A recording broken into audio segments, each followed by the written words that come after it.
The sides of the railway car dropped away, revealing 20mm and 40mm anti-aircraft barrels pointed directly at Lieutenant Royce Deacon Priest's P-51 Mustang. August 18, 1944, 20 miles east of their primary target in German-occupied France. What had looked like an ordinary freight train was actually a carefully camouflaged flak trap. Priest saw the flash before he heard his radio crackle with urgent warnings. Major Burt Marshall's Mustang, flying just off Priest's wing, took a direct hit beneath the exhaust stack. Another 40mm round smashed into the radiator scoop, missing the fuselage fuel tank by inches. Black smoke and flames poured from Marshall's aircraft as he pulled away from the formation. The P-51 wouldn't make it across the channel, wouldn't even make it back to Allied lines. Through his canopy, Priest watched his squadron commander, his personal hero, fighting for control of an aircraft that was already dead. Marshall's voice came through clear on the radio. He'd spotted a wheat field below and was preparing to belly in. Priest scanned the terrain, calculating distances, wind direction, the position of that wheat field relative to German-held territory. Then he made a decision that would either earn him a medal or a court-martial. "I'm going in to get him," Priest radioed to his wingman. The response came immediately from Marshall himself, his voice sharp despite the emergency. "Negative. That is a direct order, Priest. Return to base." Priest watched Marshall's crippled Mustang lose altitude, trailing smoke like a funeral shroud across the French countryside. The wheat field Marshall had chosen was maybe 800 yards long, bordered by trees on one side and a road on the other. It would work for a belly landing, barely, but taking off again with 2 men in a single-seat fighter. That seemed impossible. But Royce Priest didn't care about impossible. He cared about the fact that Burt Marshall was the finest man he'd ever known, and he wasn't going to let him spend the rest of the war in a German prisoner camp. Or worse. Before we continue, I'd love to know where you're watching from and what you know about P-51 rescue missions. Comment below and let me know if you'd heard about this story before. Lieutenant Royce Priest wasn't just disobeying orders to save his squadron commander. He was risking everything to save someone who represented everything Priest had ever wanted to become. Before the war, Burt Marshall had been a legend in Texas, the only 3-time All-State quarterback in state history. At Vanderbilt University, Marshall had earned honorable mention All-America honors as a tailback. Priest had followed Marshall's football career from afar, never imagining he'd one day fly combat missions with his childhood hero. When Priest arrived at the 354th Fighter Squadron in early June 1944, discovering that Major Marshall was his commanding officer felt like fate. Marshall had only arrived at the squadron days before Priest, transitioning from years as a stateside pilot trainer to combat operations. But he'd proven himself immediately, shooting down his first German aircraft on D-Day itself, June 6, 1944. In just 73 days, he'd become the fastest ace in the 355th Fighter Group, claiming 5 victories in fewer missions than any other pilot. He'd risen from pilot to flight leader to squadron operations officer in 10 days. They'd made him squadron commander in 55 days. Burt Marshall was everything a fighter pilot should be: aggressive, skilled, fearless, inspirational. And now he was about to become a German prisoner because a camouflaged flak battery had gotten lucky. Royce Priest wasn't going to let that happen. Marshall's Mustang hit the wheat field hard, the belly scraping through the stalks in a shower of dirt and vegetation.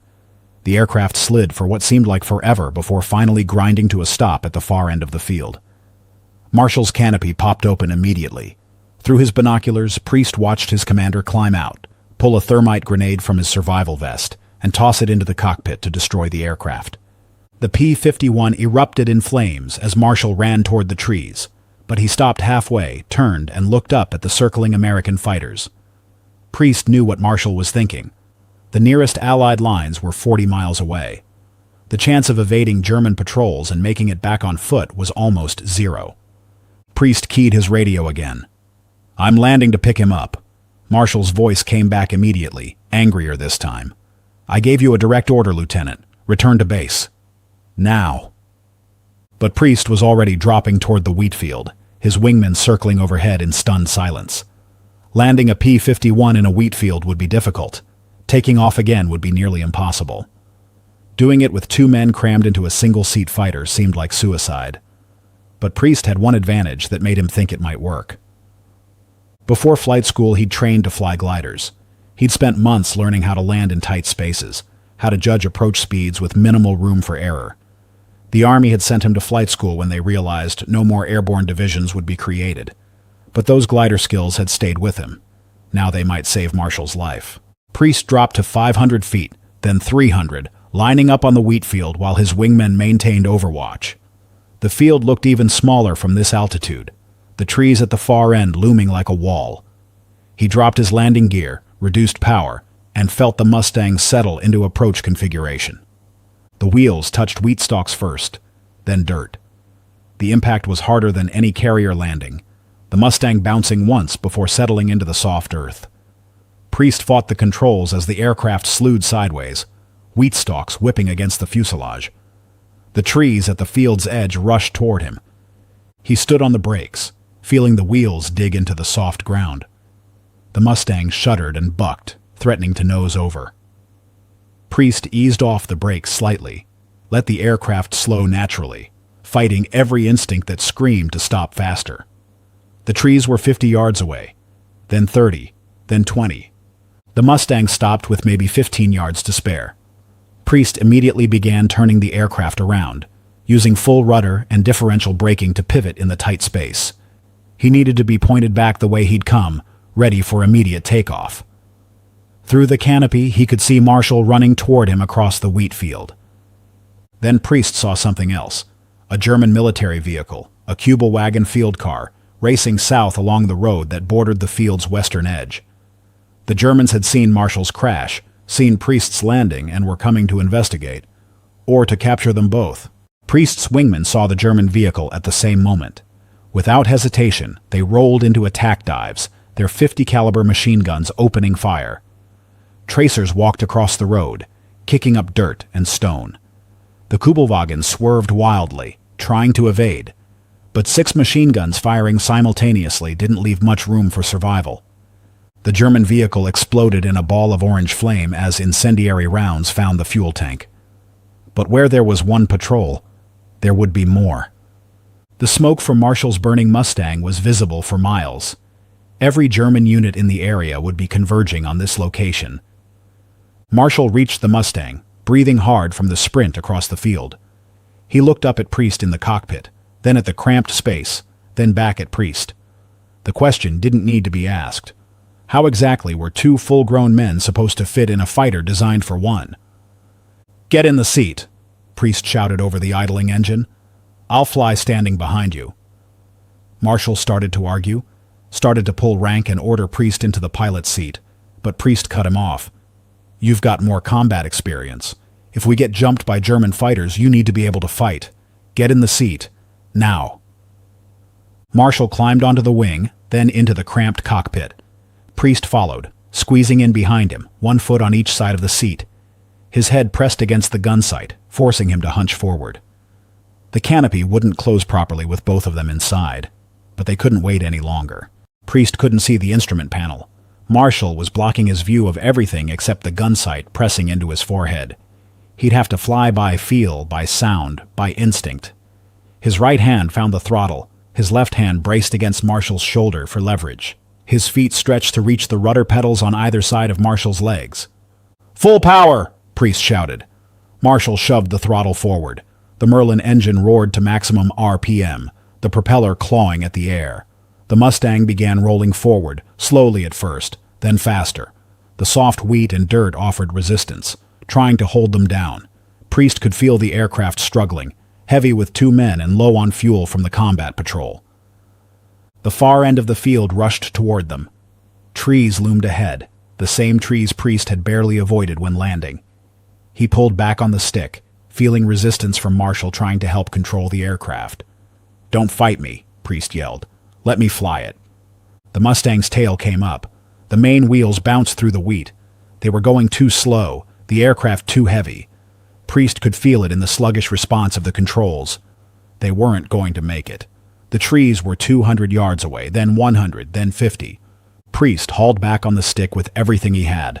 The Mustang clawed into the air, clearing the wheat by mere feet. The trees filled the windscreen. Priest banked hard right, threading the gap between two massive oaks with maybe 20 feet of clearance on either side. Branches whipped past the canopy. A sickening crack echoed through the fuselage as something, maybe the antenna, maybe the tail, clipped vegetation. Then they were clear, climbing away from the field. Two men crammed into a space designed for one, flying a badly overloaded fighter toward Allied lines 40 miles away.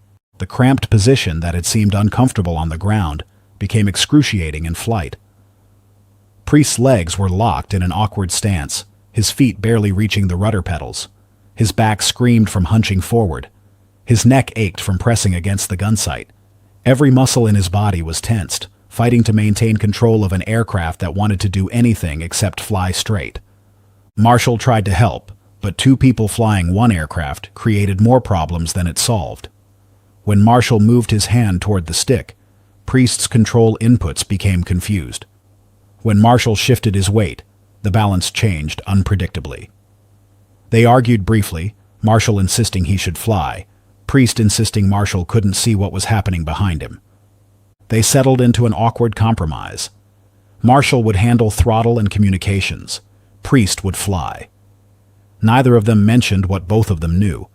If German fighters appeared, they were dead. They couldn't maneuver aggressively. They couldn't evade. They couldn't even see properly. A single Focke-Wulf 190 could shoot them down before they knew it was there. The flight back toward Allied lines felt longer than any mission Priest had ever flown. He couldn't see the fuel gauge, couldn't see the engine temperature, couldn't see if they were losing coolant from damage taken during the flak attack. For all he knew, the engine could quit any second, and he wouldn't know why until they were gliding toward another crash landing. Marshall's voice came through the chaos. Coolant temperatures climbing. We took damage when we clipped those trees. Priest felt his stomach drop. A P-51 could fly without coolant for maybe 10 minutes before the engine seized. After that, they'd be dead sticking it wherever gravity took them. The English Channel was still 20 miles away. The coastline appeared ahead, the French beaches giving way to the gray waters of the Channel. They'd made it to Allied-controlled territory, but the hardest part still lay ahead, crossing 30 miles of open water in a damaged aircraft with 2 men aboard and failing coolant. If the engine quit over the Channel, they'd ditch. The survival rate for Channel ditchings wasn't encouraging. Priest eased back on the throttle slightly, reducing power to minimize the engine temperature climb. The Mustang settled into a shallow descent, trading altitude for reduced strain on the engine. They were at 4,500 feet now, then 4,000, then 3,500. Marshall read out the temperature gauge numbers, his voice calm despite the rising numbers. The white cliffs of Dover appeared in the distance. The sight should have been reassuring, but Priest knew they still had miles to go. The engine temperature was redlining. Marshall's voice had an edge now. Temperature critical. We're going to cook this engine if we push it any further. But reducing power meant descending faster, and descending faster meant less time to reach the coast if the engine quit. Priest ran the calculations in his head. 8 miles to the English coast. At this descent rate, at this power setting, at this temperature, they might make it, or they might end up swimming. The Merlin engine's tone changed, not dramatically, just a subtle roughness that both pilots recognized instantly. The engine was dying. Pieces were expanding from heat. Friction was increasing. Lubrication was failing. They had minutes, maybe seconds, before catastrophic failure. "Mayday, mayday, mayday," Marshall transmitted. 2 souls aboard, single P-51, engine failure imminent, attempting emergency landing nearest field. The White Cliffs were 3 miles ahead now, then 2, then 1. The engine rough running was getting worse. Priest could feel the vibration through the airframe. They crossed the coastline at 800 feet. Not enough altitude to glide to a proper airfield, but enough to reach flat ground. Priest spotted an open field, lined up, and committed to the landing. The engine was hammering now, the propeller windmilling erratically. They had seconds. The Mustang hit the English field harder than the wheat field in France. With 2 men aboard, the descent rate was faster, the landing speed higher. The main gear touched, bounced, touched again. Priest fought the controls as they rolled across the uneven ground, every bump threatening to collapse the gear or flip the aircraft. The Mustang finally rolled to a stop. Behind them, the engine erupted in flames, coolant and oil igniting as the superheated engine finally failed completely. Marshall popped the canopy immediately, and both men scrambled out onto the wing. They jumped to the ground and ran as flames consumed the engine compartment. British ground crew appeared from a nearby hangar, racing toward the burning aircraft with fire extinguishers. They stopped dead when they saw two American pilots standing beside a single P-51. The sergeant in charge looked from the pilots to the aircraft and back again, confusion written across his face. "Sir, there's two of you?" Marshall and Priest looked at each other. The absurdity of the situation hit them both simultaneously. They'd just pulled off an impossible rescue, flown 40 miles in a fighter designed for one person, crossed the channel in a dying aircraft, and landed with seconds to spare before engine failure.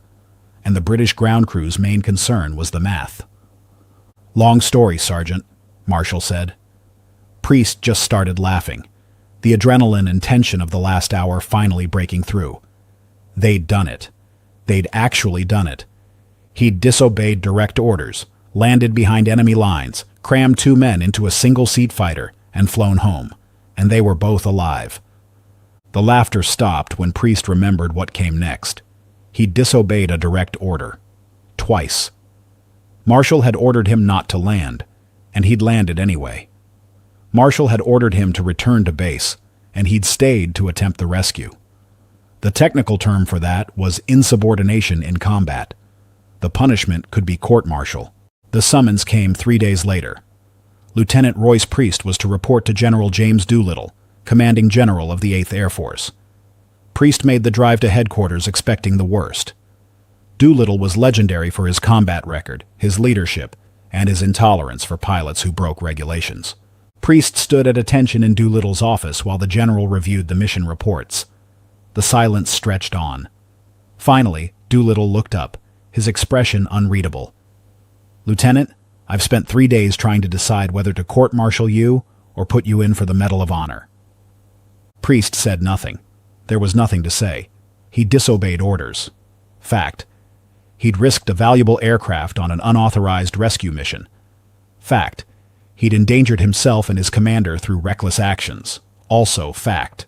But Burt Marshall was alive and back at the squadron, and that was the only fact that mattered to Priest. Doolittle stood and walked to the window, looking out at the airfield. "I've decided on neither," he said finally. "You're getting the Distinguished Service Cross. Second highest decoration we have. But not the Medal of Honor, because I will not encourage other pilots to attempt what you did." He turned back to Priest. "What you did was crazy, Lieutenant. Completely insane. I've never even thought about issuing a regulation that says don't land behind enemy lines to attempt a rescue. Who would be that stupid? But you did it. And you succeeded. And Major Marshall is alive because of it." Doolittle walked back to his desk and picked up the mission report again. "The problem is, I can't have every fighter pilot in the 8th Air Force thinking they should try to rescue downed pilots. We lose pilots every day. If everyone who saw a friend go down decided to land and pick them up, we'd lose twice as many aircraft and accomplish nothing." The award ceremony was brief and formal. General Doolittle pinned the Distinguished Service Cross on Priest's uniform, shook his hand, and told him quietly, "Don't ever do anything that stupid again." Priest promised he wouldn't, and he meant it.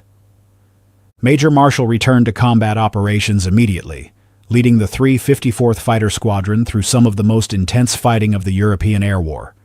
He destroyed 2 more German aircraft in September. He led the escort for the last shuttle mission from England to Russia and back. He finished the war with multiple decorations, including the Silver Star for leadership in combat. Priest continued flying combat missions with the 355th Fighter Group. The rescue became legend within the squadron, whispered among pilots as proof that the rules didn't always apply when lives were at stake. Other pilots attempted similar rescues. Some succeeded. Some didn't. The 355th Fighter Group would record 4 separate attempts to land and rescue downed pilots during the war. Only Priest's rescue on August 18, 1944, became the first successful piggyback rescue in a P-51 Mustang in the entire U.S. Army Air Force. The combination of circumstances, the wheat field long enough for landing and takeoff, the German patrol arriving just late enough, the engine lasting just long enough, created a perfect storm of luck and skill that would be nearly impossible to replicate. After the war, both men continued their military careers in what became the United States Air Force. Marshall retired as a colonel, his son later writing 2 books about the 354th Fighter Squadron's combat operations. Priest retired as a colonel as well, rarely speaking about the rescue that had made him famous within military aviation circles. In a letter written decades after the war to Marshall's son Bill, Priest finally put into words what he'd felt that day over France. "I must admit, I was very concerned regarding my own fate, having disobeyed a direct order in combat, twice. I wondered if I would be transferred out, taken off combat operations, etc. I did not expect to be decorated." But the decoration wasn't what mattered to Priest. What mattered was expressed in another part of that same letter. "Bill, I want to take this opportunity to tell you how I felt about your dad.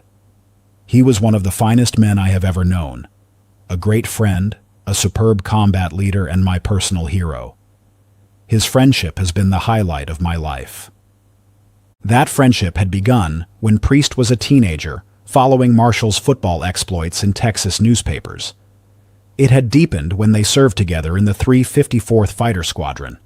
And it had been tested in the skies over France when Priest had to choose between following orders and saving the man he admired most in the world.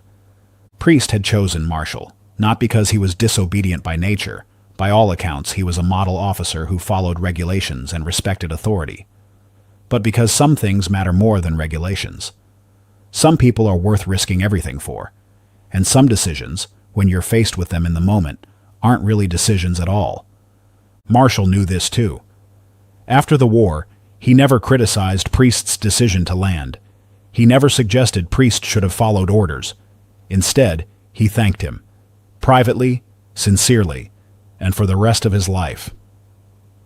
The two men remained close friends for decades, bound by those impossible minutes in a cramped P-51 cockpit, flying home from behind enemy lines. The story of Priest's rescue mission became a case study in military leadership courses. Not because it should be emulated, Doolittle had made clear it was too risky to encourage, but because it illustrated something fundamental about command and initiative. Sometimes the person on the ground, seeing the situation with their own eyes, has better judgment than commanders looking at maps miles away. Military doctrine evolved partly because of incidents like Priest's rescue. The Air Force developed better combat search and rescue procedures. They created dedicated rescue units with specialized equipment. They established protocols for when rescue attempts were justified and when they weren't. But they never issued a regulation specifically prohibiting pilots from landing behind enemy lines to rescue downed comrades. Because sometimes you can't regulate courage. You can't write a rule that covers every situation where someone has to choose between safety and saving a life. You can't create a policy that prevents someone from risking everything for someone they believe is worth it. All you can do is trust that your people will make the right decision when the moment comes. Priest made the right decision. Not the safe decision, not the career decision, not the decision that followed protocol, but the right decision. And because he did, Burt Marshall lived to see his children grow up, to continue serving his country, to inspire future generations of fighter pilots with his leadership and skill. The conventional wisdom about military discipline holds that orders must be followed, that obedience is the foundation of effective operations, that individual initiative threatens the chain of command. Priest's rescue challenges all of that. He disobeyed direct orders. Twice, and he was decorated for it. Because military discipline isn't about blind obedience. It's about accomplishing the mission while minimizing casualties and maximizing effectiveness. Priest understood that his mission wasn't just return to base. His mission was to protect his squadron, support his commander, and win the war. Landing behind enemy lines served those goals better than following orders would have. The Army Air Force recognized this. Doolittle recognized this. They understood that Priest hadn't been reckless or insubordinate. He'd been making a battlefield decision with incomplete information and enormous time pressure. He'd weighed the risks, calculated the odds, and chosen action over compliance. That's not insubordination. That's leadership. This story isn't about encouraging people to disobey orders. It's about understanding that sometimes the rulebook doesn't have an answer for the situation you're facing. Sometimes you have to trust your judgment, accept the consequences, and do what needs to be done. Priest was willing to be court-martialed if it meant Marshall lived. That's not rebellion. That's responsibility. The wheat field in France is still there, though you'd never know 2 American fighters landed there in August 1944. The trees Priest threaded through on takeoff are gone now, replaced by modern development. But the lesson remains. Superior technology doesn't win wars. Superior tactics help. Superior numbers matter. But sometimes, what wins wars is one person making one impossible decision at exactly the right moment. Royce Priest made that decision. He landed where he shouldn't have landed. He rescued who he was ordered not to rescue. He flew what shouldn't have been flyable. And because of it, one of America's finest combat leaders survived the war, raised a family, and inspired countless others. That's how one act of disobedience changed history. That's how 2 men in a single-seat fighter proved that some rules are meant to be broken. And that's why sometimes the bravest thing you can do is refuse to follow orders.